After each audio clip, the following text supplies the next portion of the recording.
bemor o'zidan ketib qolishi, hushidan ketib yiqilib qolishi mumkin. Ba'zi bir odamlarda kislota miqdori tug'ma yuqori bo'ladi va bemorda juda kuchli og'riq paydo bo'lib, u shok holatiga tushib qolishi mumkin. Oshqozoni og'rib yurardi, u e'tibor qilmasdan birdan nimagadir og'riq beliga bera boshladi. Yaxshi davolanadigan kasalliklardan biriga aylangan, o'smaga aylanib ketish holatlari kuzatiladi.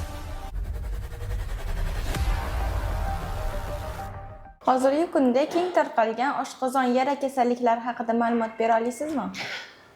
Yaxshi savol. Bizning respublikamiz hududida oshqozon va 12 ichak yara kasalligi keng tarqalgan kasalliklardan biri hisoblanadi.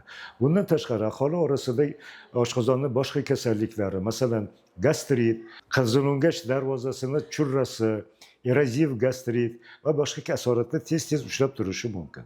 Nima bu kasallik? Oshqozon yara kasalligi. Gap shundaki, bizning organizmimizda yuqori kuchga ega bo'lgan kislota faqatgina oshqozonda bor. Bu kislota muhim vazifa bajaradi. Ya'ni tashqi muhitdan organizmga kirayotgan ovqatlarning hammasi infeksiyalangan. Bu kislota o'sha infeksiyalardan ozod qilib, 12 ichakka o'tadigan ovqat steril holda o'tadi. Ikkinchidan, oshqozondagi kislota oshqozondagi fermentlarni aktivlashtirib beradi, natijada ovqatlar parchalanib, hazm qilishga tayyorlanadi.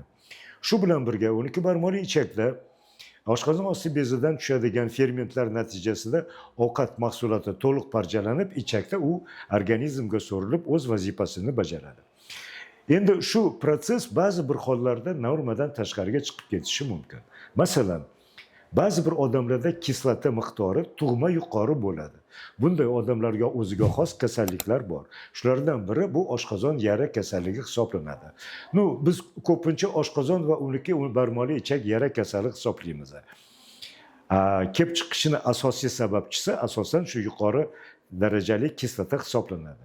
Bemorlar ko'pincha ovqat yegandan keyin yoki och qolsa to'sh osti sohasida og'riqlar paydo bo'lishiga, ba'zi bir holatlarda shu ichini qora rangda kelishiga yoki og'riqlarni beliga berishiga shikoyat qila boshlaydi. Ovqat yegandan keyin qornini dam bo'lib qolishiga, ko'pincha ovqatni yaxshi o'tmasdan, hazm bo'lmasdan oxiri qayt qilib tashlashgacha borishiga shikoyat qiladi. Bu juda ham to'g'ri holat.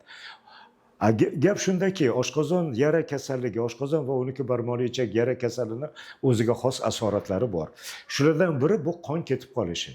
Ya'ni oshqozon yarasi yoki 12 ichak yarasi devorni o'pirib kirib, tagida turgan tomirni teshib yuborishi mumkin. Natijada birdaniga qon ketib qolib, bemor o'zidan ketib qolishi, hushidan ketib yiqilib qolishi mumkin.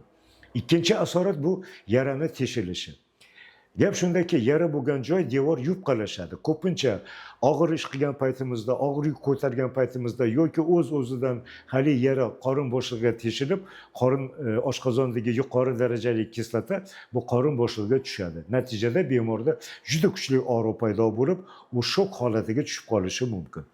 Bunday bemorlarni biza tezlik bilan operatsiya qilib, o'sha hosil bo'lgan defektni yopishga harakat qilamiz.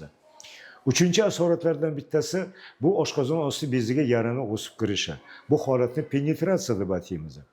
Gap shundaki, mana bemor oshqozoni og'rib yurardi, u e'tibor qilmasdan birdan nimagadir og'riq beliga bera boshladi.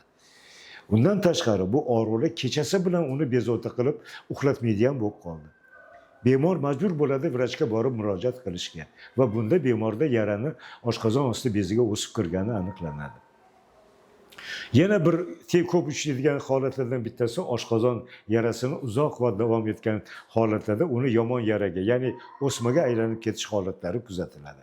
Hurmatli o'rtoqlar, bu narsani haqida biz juda ko'p narsa aytib berishim mumkin, ammo mana sizga asosiy beradigan maslahatim shundan iboratki, agarda ovqat yeganingizdan keyin to'sh osti sohasida og'riq paydo bo'ladigan bo'lsa, og'zingizga achchiq suv kelayotgan bo'lsa, og'riq ko'pincha ba'zi holatlarda og'riq ovqat yeganingizdan keyin to'xtab qoladigan hollar kuzatiladigan bo'lsa, albatta vrachga murojaat qilish kerak. Tegishli tekshiruv holatlarini o'tib, diagnoz aniqlangandan keyin shunga yarasha davo choralarini olish kerak.